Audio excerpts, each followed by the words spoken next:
La plupart des gens font cette erreur, ils produisent, puis ils prient pour vendre. Résultat, des invendus, du stress et une trésorerie à zéro, voire dans le négatif. Aujourd'hui, je vous montre comment vendre avant de produire, proprement, légalement, et ça sans vous griller. Bonjour à tous, moi c'est Dimitri, je suis producteur de micro-pousses depuis plus de 6 ans. J'ai aussi un petit terrain avec des fleurs comestibles, quelques légumes, quelques fruits, et je viens juste de récupérer 1 hectare que je suis en train d'aménager en permaculture. Sur cette chaîne, je vous partage ce que j'apprends sur le terrain pour produire, vendre et construire des projets agricoles viables à petite échelle. Ce concept-là, vendre avant de produire, je l'ai vu sur des fermes super carrées, je pense à Jean-Martin Fortier, Curtis Stone, Ridgedale, mais surtout je l'ai vu fonctionner en vrai sur le terrain dans des fermes qui démarrent avec peu de moyens et qui ne veulent pas perdre des mois à voir si ça se vend. Parce qu'au démarrage, vos ressources sont rares, ce n'est pas la terre, c'est le temps et votre argent, votre trésorerie. À la fin de cette vidéo, vous allez repartir avec des méthodes concrètes pour vendre avant de produire, les erreurs à éviter et un plan simple pour tester votre marché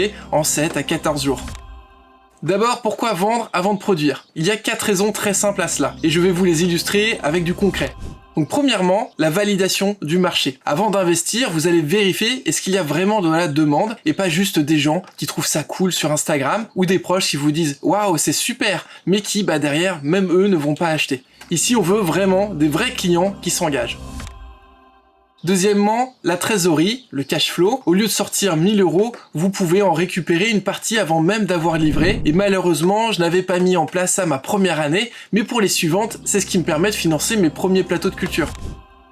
Troisièmement, la production, elle est guidée. Vous ne produisez pas au pif, vous produisez ce qui est déjà vendu, et ça réduit les invendus, le gaspillage, les doutes, et même les déceptions des clients. Bah ouais, si vous produisez ce qu'ils veulent vraiment et dans la quantité qu'ils recherchent, forcément ça va mieux. Quatrièmement, vous construisez un rythme, un planning basé sur des engagements clients et pas sur des suppositions. Et ça, c'est ce qui transforme votre activité complètement. Produire sans vendre, c'est du jardinage, mais vendre puis produire, là, on est dans une entreprise. Alors comment fait-on concrètement ? Je vais vous donner 6 méthodes et à chaque fois, pour qui c'est adapté, un exemple terrain et le risque à éviter.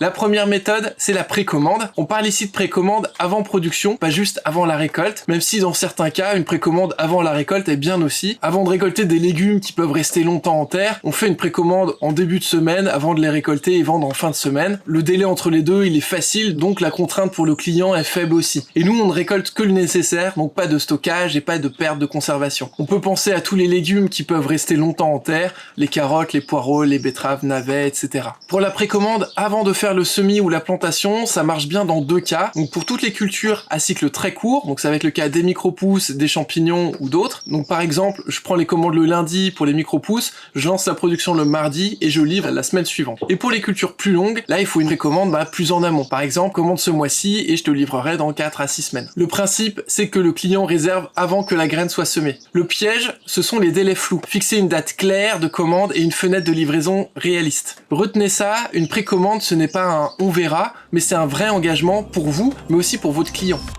La deuxième méthode, c'est l'abonnement. C'est très efficace pour stabiliser une production. Quelques clients, un montant fixe par semaine, et vous avez déjà une bonne base. Mais attention à ne pas surpromettre. On commence petit, 3 clients, puis 5, puis 10. Rien que 10 clients à 10 € par semaine, ça fait déjà 100 € fixe par semaine, donc environ 400 par mois. Et ça change vraiment tout. Et un point important sur les abonnements, surtout pour les particuliers, dans la majorité des cas, un abonnement hebdomadaire fonctionne beaucoup mieux qu'un abonnement mensuel. Alors pourquoi ? Parce que psychologiquement, un prix par mois peut paraître vite élevé, même si dans les faits, c'est totalement cohérent, alors que présenté par semaine, on comprend tout de suite ce qu'on reçoit, un panier par semaine, des produits frais, de la qualité, de la proximité. C'est beaucoup plus simple à expliquer et beaucoup plus simple à accepter. Dire 10 € par semaine pour un beau panier frais, ça paraît logique, parfois même faible par rapport à la valeur perçue, alors que 40 € par mois ou 50 € par mois, sans le détail semaine par semaine, ça bloque plus facilement. En pratique, vous vendez la même chose, c'est juste présenté à la semaine, c'est plus clair pour le client et plus confortable pour vous. Et rien n'empêche d'avoir un engagement d'1 mois minimum si c'est ce que vous recherchez. Le risque avec l'abonnement, c'est de promettre trop vite et donc commencez petit, un abonnement de test sur 4 semaines par exemple avec seulement quelques clients.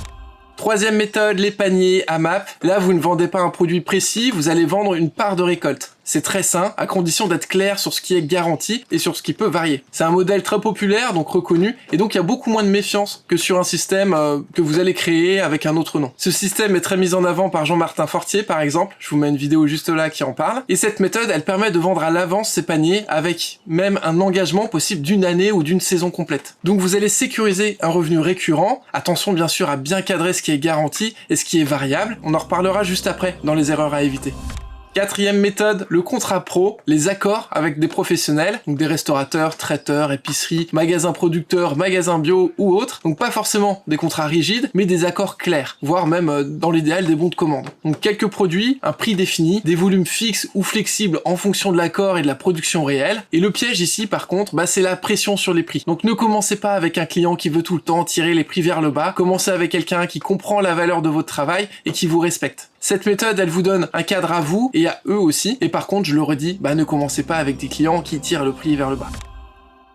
Cinquième méthode, des ventes tests ou des prototypes. L'idée, c'est d'avoir une série limitée. Donc par exemple, pour lancer un nouveau produit, faire une série limitée de 20 barquettes, et si ça part bien, on relance. Donc là, vous allez produire peu, observer, et si tout part, vous allez recommencer ou ajuster différemment les choses. Ça fonctionne encore mieux sur des produits à cycle court, forcément, puisqu'on peut se permettre de faire une première série en tout début de saison et d'en refaire plusieurs par la suite. Donc bien sûr, pour les micro-pousses, cette méthode, elle fonctionne à merveille, mais ça peut aussi fonctionner pour du mesclin, par exemple, ou certains radis ou navets qui poussent en 45 jours. Ça crée un effet d'urgence, mais soyez clairs, c'est une première série, pas un produit 100% stable. Il faut vraiment toujours expliquer la démarche, ça c'est hyper important.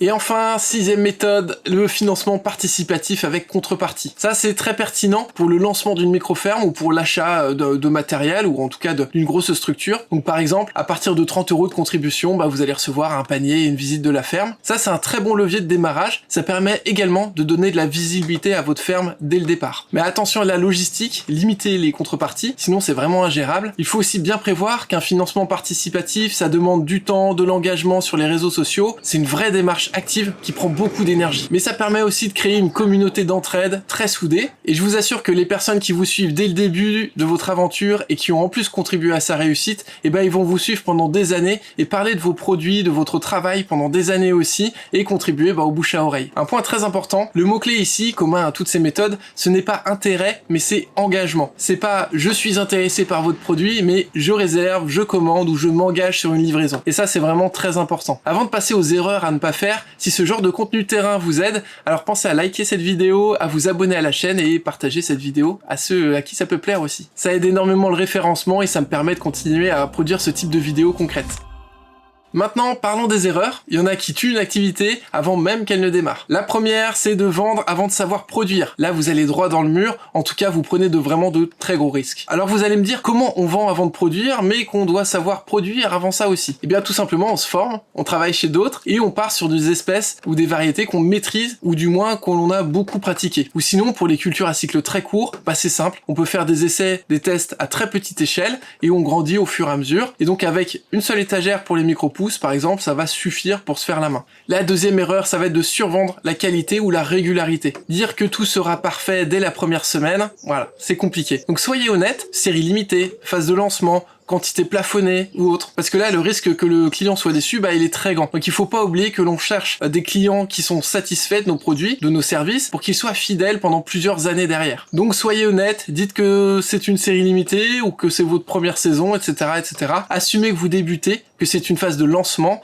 un nouveau produit ou autre, et avoir un plan B, c'est hyper important, on va en reparler juste après. Troisième erreur, de pas cadrer les délais. Si le client ne sait pas quand il commande, quand est-ce qu'il est livré, vous allez créer du stress pour lui et pour vous, et ça va créer des malentendus, donc c'est pas bon. Il faut vraiment avoir un calendrier fixe, commande le lundi, livraison le vendredi, tel jour, telle date, c'est clair dès le début, et même si c'est variable, mettre une fourchette, si c'est clairement exprimé dès le début, il n'y a pas de souci. Quatrième erreur, accepter un client en gros volume dès le début, ça va vous mettre sous l'eau, celui qui veut tout de suite. Mettez des plafonds, des quotas, vous devez rester maître de votre production, même si le client insiste. Pour la plupart, c'est un métier passion, on prend du plaisir à produire, il faut vraiment absolument garder cette passion. Cinquième erreur, ne pas avoir de plan B. Une panne, une maladie, un imprévu, ça arrive. arrive, ayez toujours une marge de sécurité et éventuellement un produit de remplacement. Le but, ce n'est pas de promettre l'impossible, le but c'est de construire une relation fiable. Ça peut être d'avoir une liste d'autres producteurs qui partagent votre manière de fonctionner et de produire, et de faire de l'achat-revente avec eux, en prévenant vos clients bien sûr, la transparence toujours. Ça peut être d'avoir un autre produit de remplacement, ou ça peut être de l'indiquer clairement dès le début, de manière claire, que le produit peut avoir du retard, ou peut être supprimé, et donc rembourser le client le cas échéant.